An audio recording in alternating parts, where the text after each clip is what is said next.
এটি লাইভ কৰিলে কিছুমান সৰু সৰু কথা জানিবলগীয়া থাকে আৰু সেই কথাকেইটা কি মই সকলোকে কৈছোঁ।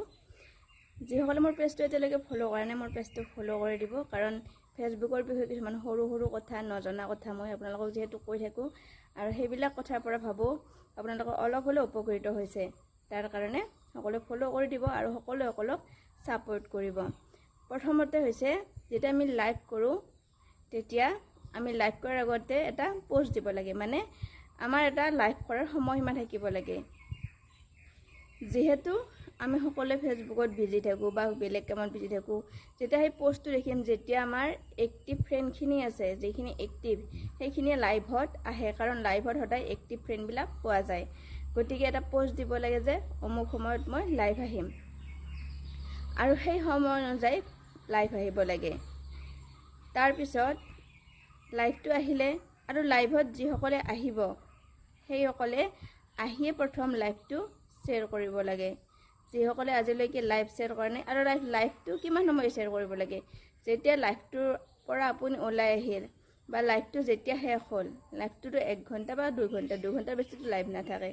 2 ঘণ্টাৰ পিছত লাইভটো আপুনি ডিলিট কৰি দিলে প্ৰফাইলৰ পৰা, কি আছে শ্বেয়াৰ কৰিহে দিব লাগে, একোতো টকা পইচা নাযায়।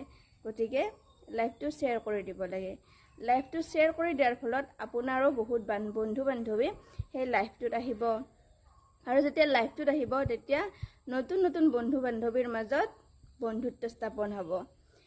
ছেকেণ্ডত কি কৰিব লাগে, যেতিয়া কোনোবাই লাইভত কমেণ্ট কৰিব সেই কমেণ্টত ৰিয়েক্ট দিব লাগে। কমেণ্টত ক্লিক কৰি দিয়াৰ পিছত তাত ৰিয়েক্ট কৰিব পাৰে, তাত ৰিয়েক্ট কৰিব লাগে আৰু পাৰিলে ৰিপ্লাই কমেণ্ট কৰিব লাগে।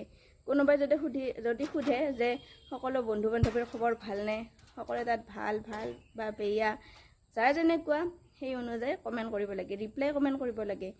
আৰু যেতিয়া ৰিপ্লাই কমেণ্ট কৰিব, ৰিপ্লাই কমেণ্ট কৰাৰ পিছত সেই কমেণ্টত যেতিয়া ৰিয়েক্ট দিব তেতিয়া কি হ'ব, আপোনাৰ ফলোৱাৰ এংগেজমেণ্ট গোটেইখিনি বাঢ়িব। আৰু লাইভত সদায় মই কৈ আহিছোঁ যে লাইভত যিসকল আহে সেইসকল সদায় এক্টিভ। প্ৰথম কথা লাইভ শ্বেয়াৰ কৰিব লাগে, দ্বিতীয় কথা ৰিয়েক্ট কৰিব লাগে কমেণ্টবিলাকত, আৰু তৃতীয় কথা পাৰিলে ৰিপ্লাই কমেণ্ট কৰিব লাগে। যিসকলে কমেণ্ট কৰে তেওঁলোকক ৰিপ্লাই কমেণ্ট কৰিব লাগে। আৰু বহুতে এইটো বুজি নাপায় যে ৰিয়েক্ট কেনেকৈ কৰিম বা ৰিপ্লাই কমেণ্ট কেনেকৈ কৰিম। গতিকে মইতো আপোনালোক ক'লোৱে যে তাত ক্লিক কৰি দিয়াৰ পিছত তাত ৰিয়েক্ট কৰাৰ কাৰণে আহে, তাত লাইক বুলি লিখা আহে, তাত ক্লিক কৰি দিলে ৰিয়েক্ট কৰা খাই যাব আৰু এনেকৈয়ে নতুন বন্ধু বান্ধৱীবিলাক পাই থাকিব।